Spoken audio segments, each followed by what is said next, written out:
ইনকিলাব মঞ্চের মুখপাত্র ওসমান হাদি হত্যা পরিকল্পনাকারী ভারতের স্বরাষ্ট্রমন্ত্রী অমিত শাহ আটক করেছে ভারত। কাকে দিয়ে খুন করিয়েছিলেন? জি, আমি ফয়সাল করিম মাসুদ। কার কার নাম বেরিয়েছিল? এদিকে আজ উসমান হাদির ঘটনায় নরেন্দ্র মোদী এবং শুভেন্দু অধিকারী একসাথে গ্রেপ্তার হয়। মমতা ব্যানার্জি বাংলাদেশের উসমান হাদিকে নিয়ে মুখ খুলেছে। এই নিয়ে ভারতেও তুলপাড়, বাংলাদেশেও ধ্বংসলীলা আন্দোলন হচ্ছে। ভারত সরকার যদি বাংলাদেশে খুনি ভাড়া করে হাদির হত্যা ঘটাতে পারেন, তাহলে হাদিকে কেন তারা হত্যা করবেন? মানে হাদি তো গুলিবিদ্ধ হওয়ার আগে আরো সুনির্দিষ্ট ভাবে বললে মানে মৃত্যুর আগে এমন বিরাট মহানায়ক বাংলাদেশে ছিলেন না। ওই যে তালব্যস্য দিয়ে যে গালিটা, যেই গালি দিয়ে অনেকে হাদিকে চেনেন, যে তার পুরো নাম অনেকে ভাবেন যে ওই তালব্যস্য দেওয়া শব্দটা দিয়ে শুরু। এ যেন কেঁচো খুঁড়তে গিয়ে সাপ বেরিয়ে আসার গল্প। আপনি কি প্রস্তুত সত্যের মুখোমুখি হতে? তবে কান পেতে শুনুন। আজ মমতা ব্যানার্জি সেই অভিযোগেরই সত্যতা কিন্তু আজকে প্রমাণ হয়ে গেল। মমতা ব্যানার্জি তার সত্যতা প্রমাণ করলেন। অবশেষে আটক হলেন ভারতের কেন্দ্রীয় স্বরাষ্ট্রমন্ত্রী অমিত শাহ। আজ মমতা ব্যানার্জি তার উপরে যখন অত্যাচারের স্টিম রোলার চালানো হচ্ছে, মমতা ব্যানার্জি হেরে যাবার পরে তিনি এই কথাটি বলে ফেলেন। ওসমান হাদি নিহত হবার প্রসঙ্গ টেনে নানা অভিযোগ উত্থাপন করেন। মমতা বলেন, তিনি এমন কিছু তথ্য জানেন যা প্রকাশ করলে বাংলাদেশ উত্তাল হয়ে যেতে পারে। ওসমান হাদিকে শেষ করা ছিল ভারত ও আওয়ামী লীগের নির্বাচন বানচালের প্রজেক্টের অংশ। এবার উসমান হাদি মামলার সকল রহস্য উন্মোচন হয়, মূল অপরাধীদের নাম প্রকাশ হয়। মমতা ব্যানার্জি সরাসরি শুভেন্দু অধিকারী এবং নরেন্দ্র মোদীর নাম এবার প্রকাশ্যে বলে এবং এই উসমান হাদির ঘটনা নিয়ে গত কিছুদিন যাবৎ যে উত্তাল পরিস্থিতি, কয়েক মাস যাবৎ এই পরিস্থিতি একটা সমাধান হয়। বাংলাদেশের প্রত্যেকটা জনগণ অবাক হয়, এমনকি পশ্চিমবঙ্গ সহ সম্পূর্ণ ভারত অবাক হয়। সবকিছু দেখানোর চেষ্টা করবো এই একটি ভিডিওতে এবং নরেন্দ্র মোদী শুভেন্দু অধিকারীর অবস্থাও দেখাবো। আসুন, আপনার কথা বাড়াচ্ছি না, আমরা সরাসরি ভিডিওর মূল আলোচনায় চলে যাচ্ছি। বাংলাদেশ থেকে একটা বড় খুনিকে এসটিএফ অ্যারেস্ট করেছিল, জেনে রাখুন। কাকে দিয়ে খুন করিয়েছিলেন? কার কার নাম বেরিয়েছিল? আজ গভর্নমেন্ট চেঞ্জ হলেও মনে রাখবেন, আমি তো সবটাই জানি। দেশপ্রেমিক ওসমান হাদি নিহত হবার ঘটনায় বাংলাদেশে যখন কোনো কুল কিনারা করতে পারল না, ঠিক তখনই হাটে হাড়ি ভেঙে দিলেন মমতা ব্যানার্জি। পশ্চিমবঙ্গ বিধানসভা নির্বাচনে পরাজয়ের প্রায় এক মাস পর প্রথম রাজনৈতিক কর্মসূচিতে কেন্দ্রের বিজেপি সরকারকে নিশানা করে বিস্ফোরক মন্তব্য করেছেন মমতা বন্দ্যোপাধ্যায়। তিনি নাম উল্লেখ না করে বাংলাদেশের ইনকিলাব মঞ্চের মুখপাত্র ওসমান হাদি নিহত হবার প্রসঙ্গ টেনে নানা অভিযোগ উত্থাপন করেন।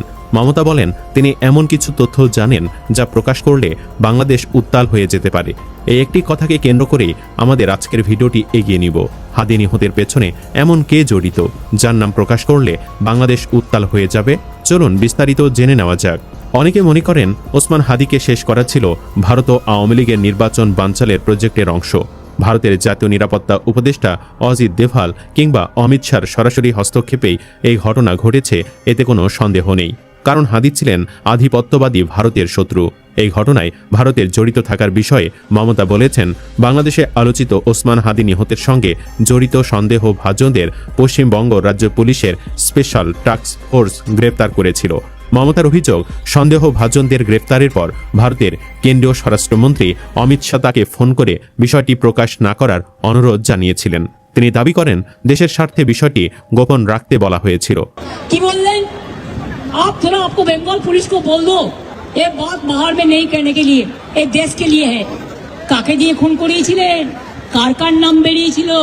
মানে এই ঘটনায় ভারত যে জড়িত সেটি মমতার কথায় দিবালোকের মতো পরিষ্কার।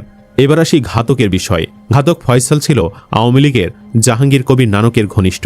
তাই নানকের তত্ত্বাবধানে ফয়সালকে দিয়ে কাজটা করানো হয়। আসাম হয়ে পশ্চিমবঙ্গে নানকের বাসায় স্থান নিয়েছিল ফয়সাল, কিন্তু বাদশাধে পশ্চিমবঙ্গ পুলিশ তারা ফয়সালকে ধরে ফেলে। এরপরই নড়ে চড়ে বসে কেন্দ্রীয় সরকার। স্টেট ইস্যু থেকে এটাকে ন্যাশনালের আন্ডারে নিয়ে যায়। মমতার বক্তব্য, ফয়সালের রাজনীতি ও পশ্চিমবঙ্গ মিডিয়ার প্রতিবেদন ঘাটলে এবং আওয়ামী ঘরানার সাংবাদিকদের সঙ্গে গোপনে গল্পগুজব করলে এই সমীকরণ মিলবে। হাদিকে যে উদ্দেশ্যে মারা হয়, ঘটনা তার উল্টা দিকে যায়। নির্বাচনের বানচালের পরিবর্তে জুলাই শক্তির মধ্যে ঐক্য প্রতিষ্ঠিত হয়। এনসিপি, জামায়াত ও বিএনপির পাশাপাশি শিবির ও ছাত্র দলের মধ্যেও একটা ঐক্য আসে এই ইস্যুতে। নাহিদ ইসলাম, সাদি কায়েম ও আলী আহসান জুনায়েদ গলা জড়িয়ে ধরে কান্না মানুষের মনে দাগ টানে। ফলে ভারত ও আওয়ামী লীগের প্ল্যান ভেস্তে যায়। এখন আসি আসল প্রশ্নে। হাদি নিহতের পেছনে আওয়ামী লীগ এবং ভারতের যে হাত আছে এটা কিন্তু নতুন কোনো কথা নয়। তাছাড়া বাংলাদেশে আওয়ামী লীগ এখন বস্তা পচা মাল। যদি নিহতের পেছনে আওয়ামী লীগ এবং ভারত জড়িত এ কথা মমতা সরাসরি বললে কিন্তু বাংলাদেশ উত্তাল হবে না। কিন্তু মমতা কি বলেছেন? তিনি এমন কিছু তথ্য জানেন যা প্রকাশ করলে বাংলাদেশ উত্তাল হয়ে যেতে পারে। এখন এই উত্তাল হবার মতো নামটা আসলে কে? বনি আমিন থেকে শুরু করে অনেক গুপ্তচরদের মত হচ্ছে উত্তাল হবার মতো নামটি হচ্ছে ঢাকার কোনো নেতা। অনেকে মনে করেন হাদিকে সরিয়ে দেওয়ার পেছনে মির্জা আব্বাস পরোক্ষভাবে জড়িত। নির্বাচনে ওসমান হাদি একদিকে যেমন অনেক বড় থ্রেট ছিলেন আব্বাসের জন্য, অপরদিকে হাদি ভারতের জন্য থ্রেট ছিলেন। তবে ঘটনায় সন্দেহের তীর শুধু আব্বাস কিংবা ভারতের দিকে না, বাংলাদেশ থেকে এই ঘটনার সাথে আর কিছু মানুষও জড়িত থাকতে পারে। তাদের মধ্যে পরিকল্পনায় সাংবাদিকরাও থাকতে পারে, এটা মোটামুটি শিওর। হাদি গুলিবিদ্ধ হওয়ার পর থেকেই সে শুটার আর তাদের পালানো নিয়ে বিভিন্ন স্টোরি সাজিয়েছে। আসল কালপ্রিটদের আড়াল করতেই সে এই কাজটি করেছে এবং পরিকল্পনায় তার উপর এই দায়িত্ব দেওয়া হয়েছিল। কথিত আছে আন্তর্জাতিক মাফিয়া গ্রুপের সক্রিয় এই সদস্য কথিত সাংবাদিক। দ্বিতীয় যে ব্যক্তি এই ঘটনায় জড়িত থাকতে পারেন তিনি স্বয়ং হাদির আপনজন। হাদি গুলিবিদ্ধ হবার পর সে হাদির পাশেই ছিল এবং হাদি নিহতের পর সে সবচেয়ে বেশি লাভবান হয়েছে। যেখানে কলকাতার প্রাক্তন মুখ্যমন্ত্রী মমতা বন্দ্যোপাধ্যায় সরাসরি ভারতের স্বরাষ্ট্রমন্ত্রী অমিত শাহকে জড়িয়ে হাদি নিহতের বক্তব্য দিল, সেখানে হাদির ভাই দুইটা স্ট্যাটাস দিয়ে প্রথম পোস্টে বিএনপি ও ইন্টারিম সরকারকে দায়ী করে এবং এরপর দ্বিতীয় পোস্টে জামায়াতকে দায়ী করে পোস্ট করে। এখানে সে স্পষ্টত জাতিকে বিভ্রান্ত করার অপচেষ্টা করছে। সে একবার বিএনপি ও ইন্টারিমকে দোষ দিয়ে এক পক্ষের হাতে অস্ত্র তুলে দিয়ে পরক্ষণে আবার জামায়াতকে দায়ী করে অপর পক্ষের হাতেও অস্ত্র তুলে দিলেন। এতে করে ভারতকে দায়ী দিয়ে অমিত শাহের উপর যে রাজনৈতিক প্রেশার তৈরি করা যেত সেটা সে বাংলাদেশের অভ্যন্তরে টেনে আনলো এবং ভারতকে সেফ জোনে রেখে দিল। অনেকের ধারণা হাদির ভাই নিজে তার ভাই নিহত হবার সাথে অথবা সে ভারতের গোয়েন্দা সংস্থার ফাঁদে পড়ে ভারতকে সেফ জোনে রাখতে গোটা জাতিকে বিভ্রান্ত করার অপচেষ্টা করছে না তো? এর আগে আপনাদের মনে থাকার কথা, এই ওমর হাদি একবার ফেসবুকে লিখেছিলেন, প্রয়োজনে তোমরা হাদির বউকে নিয়ে নাও, শুধু সন্তানটা আমাকে দিয়ে দাও। ভারত সরকার যদি বাংলাদেশে খুনি ভাড়া করে হাদির হত্যা ঘটাতে পারেন তাহলে হাদিকে কেন তারা হত্যা করবেন? মানে হাদি তো গুলিবিদ্ধ হওয়ার আগে আরো সুনির্দিষ্টভাবে বললে মানে মৃত্যুর আগে এমন বিরাট মহানায়ক বাংলাদেশে ছিলেন না। ওই যে তালব্যস্য দিয়ে যে গালিটা, যেই গালি দিয়ে অনেকে হাদিকে চেনেন, যে তার পুরো নাম অনেকে ভাবেন যে ওই তালব্যস্য দেওয়া শব্দটা দিয়ে শুরু, সেই গালি ছাড়া হাদির পরিচিতির তো কিছু ছিল না। ভারতের পশ্চিমবঙ্গে 15 বছর পর ক্ষমতা হারানো মুখ্যমন্ত্রী মমতা ব্যানার্জি নির্বাচনে পরাজয়ের পর প্রথম যে জনসভায় ভাষণ দিয়েছেন, সে জনসভাতেই একটা বিরাট বোমা ফাটিয়েছেন। মানে এমন বিস্ফোরক দাবি করেছেন যে সেই সংবাদ শিরোনাম হয়েছে পশ্চিমবঙ্গে এবং বাংলাদেশ জুড়ে সর্বত্র। মমতা ব্যানার্জি দাবি করে বসেছেন যে ওসমান হাদির হত্যার সঙ্গে কারা জড়িত সেই সব খবরই তার কাছে আছে, কারণ তিনি হচ্ছেন সত্যের ভান্ডার, তথ্যের ভান্ডার।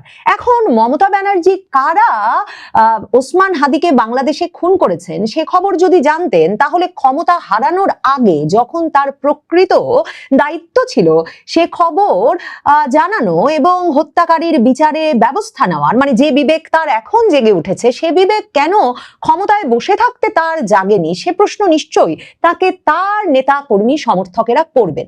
কিন্তু ধর্মতলায় প্রথম এই সমাবেশটা নির্বাচনে এমন এক বিপর্যয়কর পরাজয়ের পর উপস্থিত হয়ে মমতা ব্যানার্জির প্রয়োজন ছিল যে সেই সমাবেশে তিনি এমন একটা কিছু বলবেন যেই কথাটা নিশ্চিতভাবে তাকে একটা মনোযোগের কেন্দ্রে নিয়ে আসবে। মমতা ব্যানার্জি বলেছেন, প্রথম আলো যেভাবে সেটা শিরোনাম করেছে, যে বাংলাদেশে কাকে দিয়ে খুন করিয়েছিলেন সবটাই জানি, ভারতের স্বরাষ্ট্রমন্ত্রীর উদ্দেশ্যে মমতা। এখন মমতা ব্যানার্জি কিন্তু ওসমান হাদির নাম উল্লেখ করেন নাই, কিন্তু তিনি যেভাবে বলেছেন একটা হত্যাকাণ্ড, যে হত্যাকাণ্ডের কথা বললে সারা বাংলাদেশ এখন উত্তাল হয়ে উঠবে, তাতে এটা যেমন বোঝা গেছে যে বাংলাদেশ উত্তাল হয়ে উঠুক এবং বাংলাদেশ ভারতের সম্পর্কটা আরো খারাপ হোক, সেটা মমতা ব্যানার্জি যেমন একেবারে নিশ্চিতভাবে চান, ঠিক তেমনি ভাবেই তিনি জেনে বুঝেই নামটা বলেন নাই, কারণ তিনি বুঝেছেন যে সকলেই বুঝে নেবে এটা হাদি হত্যাকাণ্ডের কথা হয়েছে। তিনি অমিত শাহর নাম উল্লেখ করেন নাই, হোম মিনিস্টার বলেছেন কাজেই স্বরাষ্ট্রমন্ত্রী অমিত শাহর নাম বলছেন সেটা বুঝতেও কোনো সংবাদ মাধ্যম বা কারোই অসুবিধা হয় নাই। মমতা ব্যানার্জি বলেছেন বাংলাদেশ থেকে এক বড় খুনিকে এসটিএফ গ্রেফতার করেছিল। জেনে রাখুন, জানিয়ে বাংলাদেশে অনেক রেভলিউশন হয়েছিল। মেঘালয় দিয়ে বাংলায় চলে আসে, আমাদের এসটিএফ তাকে ধরে, তারপর হোম মিনিস্টার নিজে আমাকে ফোন করে বলেছেন এতদিন তো কই আমি বলিনি, মুখ খুলিনি, আজকে অত্যাচারের শেষ সীমায় গেছেন বলে আমি এখনো নামটা বলছি না ভদ্রতা করে, বাংলাদেশের লোক উত্তাল হয়ে যাবে, আমি সেটা চাই না, আমি দেশকে ভালোবাসি।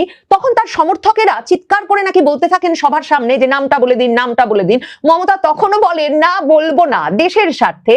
কি বললেন স্বরাষ্ট্রমন্ত্রী? মানে এমন আর কি হিন্দিটা, যে যার বাংলা প্রথম আলো করছে, আপনি একটু আপনার পশ্চিমবঙ্গ পুলিশকে বলে দিন যাতে এই কথা তারা বাইরে না বলে, এটা দেশের জন্য করা হয়েছিল। দর্শক, স্ক্রিনের শুরুতেই যে বক্তব্যটি শুনছিলেন এটি ভারতের পশ্চিমবঙ্গের সাবেক মুখ্যমন্ত্রী এবং বর্তমান বিরোধী দলীয় নেত্রী মমতা বন্দ্যোপাধ্যায়ের। একটি জনসভায় দাঁড়িয়ে তিনি এমন এক বিস্ফোরক বোমা ফাটিয়েছেন যার পরতে পরতে লুকিয়ে আছে এক বিশাল আন্তর্জাতিক ষড়যন্ত্রের গন্ধ। আর এই একটি মাত্র বক্তব্যেই রীতিমতো এপার বাংলা থেকে ওপার বাংলা দুই বঙ্গেই দাও দাও করে আগুন লেগে গেছে। কেন জানেন? কারণ মমতা বন্দ্যোপাধ্যায় তার এই বক্তব্যের মাধ্যমে সরাসরি ভারতের প্রধানমন্ত্রী নরেন্দ্র মোদী এবং স্বরাষ্ট্রমন্ত্রী অমিত শাহকে টার্গেট করেছেন। তিনি সরাসরি মোদীকে উদ্দেশ্য করে প্রশ্ন ছুড়ে দিয়েছেন, কাকে দিয়ে খুন করিয়েছিলেন? আর এই খুনের শিকার হয়েছিলেন ইনকিলাব মঞ্চের মুখপাত্র শহীদ শরীফ ওসমান হাদি। মমতা বন্দ্যোপাধ্যায় কোনো সাধারণ রাজনৈতিক ব্যক্তি নন। তিনি পশ্চিমবঙ্গের দীর্ঘ সময়ের মুখ্যমন্ত্রী ছিলেন এবং রাজ্য প্রশাসনের নারী নক্ষত্র তার নখদর্পণে। তাই একজন সাবেক মুখ্যমন্ত্রীর মুখ থেকে যখন এমন কথা বের হয় তখন তার ওজন কিন্তু অনেক।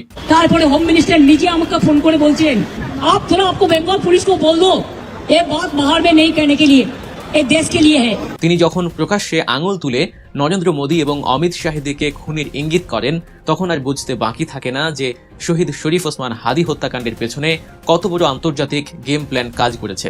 আজকের ভিডিওতে আমরা সেই লোমহর্ষক গেম প্ল্যান এবং বাংলাদেশের ভেতরের কিছু গাদ্দার বা সহযোগীদের নিয়ে আলোচনা করব, যাদের ব্যবহার করে ভারতের ইন্ধনে এই দেশপ্রেমিক নেতাকে দুনিয়া থেকে সরিয়ে দেওয়া হয়েছে। ভিডিওটি শেষ পর্যন্ত দেখতে থাকুন, কারণ মোদী সরকারের এমন কিছু নোংরা ষড়যন্ত্রের কথা আজ আপনারা জানতে পারবেন যা শুনলে আপনার রক্ত টকবক করে ফুটতে বাধ্য। দর্শক, একটু পেছনের দিকে তাকালে আমরা দেখব 24-এর ছাত্র জনতার ঐতিহাসিক গণ অভ্যুত্থানের পর যে কয়জন তরুণ নেতা ভারতের আধিপত্যবাদ এবং আগ্রাসী নীতির বিরুদ্ধে একেবারে সামনের সারিতে দাঁড়িয়ে লড়াই করেছিলেন, তাদের মধ্যে শহীদ শরীফ ওসমান হাদি ছিলেন অন্যতম। বাংলাদেশের রাজনীতিতে ভারতের নগ্ন হস্তক্ষেপ, সীমান্ত হত্যা থেকে শুরু করে প্রতিটি বিষয়ে তার কণ্ঠ ছিল বজ্রের মতো কঠিন। স্পষ্টতই তিনি নরেন্দ্র মোদী সরকারের রক্তচক্ষুশূলে পরিণত হয়েছিল। ভারতের নীতি নির্ধারকদের কাছে এটা পরিষ্কার হয়ে গিয়েছিল যে হাদিকে না থামালে বাংলাদেশে তাদের আধিপত্য বিস্তারের পথে অনেক বড় কাঁটা হয়ে থাকবেন তিনি। আর তাই ভারতীয় গোয়েন্দা সংস্থা এবং তাদের এদেশীয় দোসরদের যৌথ পরিকল্পনায় সাজানো হয় এই নির্মম হত্যাকাণ্ডের ব্লুপ্রিন্ট। ঘটনাটি ঘটেছিল গত বছরের 12 ডিসেম্বর। প্রকাশ্য দিবালোকে রাজধানীর প্রাণকেন্দ্র পল্টনে গুলি করা হয় শরীফ ওসমান হাদিকে।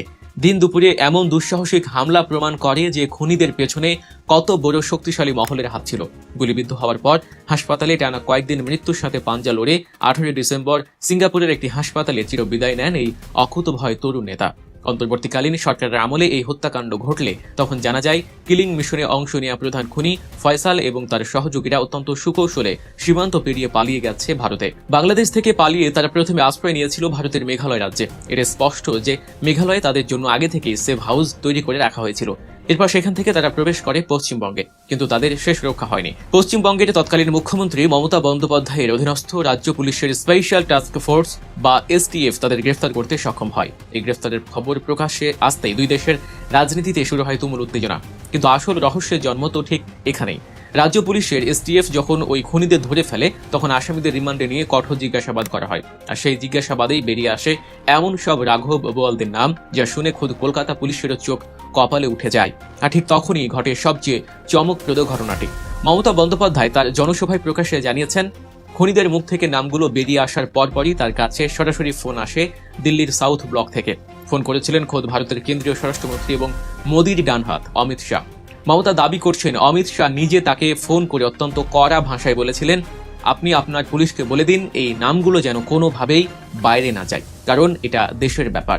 দর্শক, একটু ঠান্ডা মাথায় চিন্তা করুন, বাংলাদেশের একজন ছাত্র নেতাকে হত্যার পর সেই খুনিরা ভারতে পালানোর পর যখন ধরা পড়ে তখন ভারতের স্বরাষ্ট্রমন্ত্রী কেন তাদের বাঁচাতে বা আসল নির্দেশদাতাদের নাম আড়াল করতে এতটা মরিয়া হয়ে উঠবেন? কাকে দিয়ে এই খুন করানো হয়েছিল, কেন অমিত শাহ এই বিষয়টি ধামাচাপা দিতে চাইলেন? এর মানে কি এই নয় যে শরীফ ওসমান হাদি হত্যাকাণ্ডের সাথে সরাসরি নরেন্দ্র মোদীর কোনো না কোনো গভীর যোগসাজশ রয়েছে? তারা কি ভয় পাচ্ছিল যে খুনিদের জবানবন্দিতে দিল্লির ব্লু প্রিন্ট ফাঁস হয়ে যাবে? ভারতের ইন্ধনে এবং বাংলাদেশের ভেতরের কিছু কুলাঙ্গার সহযোগীদের মাধ্যমে যে এই হত্যাকাণ্ড ঘটানো হয়েছে, এটা আজ মমতা বন্দ্যোপাধ্যায়ের কথাতেই পরিষ্কার। নরেন্দ্র মোদী এবং তার সরকার সরাসরি এই হত্যা দায় কোনোভাবেই এড়াতে পারে না। বাংলাদেশের ভেতরের কিছু মির্জাফর যারা সবসময় দিল্লির দালালি করে এসেছে, তাদের মাধ্যমেই। দর্শক, আপনারা তো দেখলেন এখানে কি কথা হচ্ছে, অনেকে কিন্তু অনেক কথা বলতেছে। বিশেষ করে এখানে দেখতে পাচ্ছি আমরা শুভেন্দু অধিকারীর বিষয়ে কথা হয়, এবং শুভেন্দু আমরা দেখতে পাচ্ছি উসমান হাদির বিষয়ে অসংখ্য তথ্য ছড়িয়ে যায়, বা অসংখ্য আসামিদের নাম প্রকাশ করেছিল মমতা ব্যানার্জি, এগুলো নিয়ে গাইজ। এই বিষয়গুলো দেখে এবং মমতা ব্যানার্জির বক্তব্য নিয়ে আপনার মন্তব্যকে, আপনার গুরুত্বপূর্ণ মন্তব্য অবশ্যই আপনারা আমাদের কমেন্ট বক্সে লিখে যাবেন। সর্বশেষে আপনাদের কাছে আমাদের একটা রিকোয়েস্ট থাকবে, আপনারা আমাদের চ্যানেলে নতুন দর্শক হয়ে থাকলে চ্যানেলটি সাবস্ক্রাইব করবেন এবং পাশে থাকা বেল বাটনটি বাজাবেন, যাতে করে নেক্সট ভিডিওটা সবার আগে আপনাদের কাছে পৌঁছে যায়। ধন্যবাদ।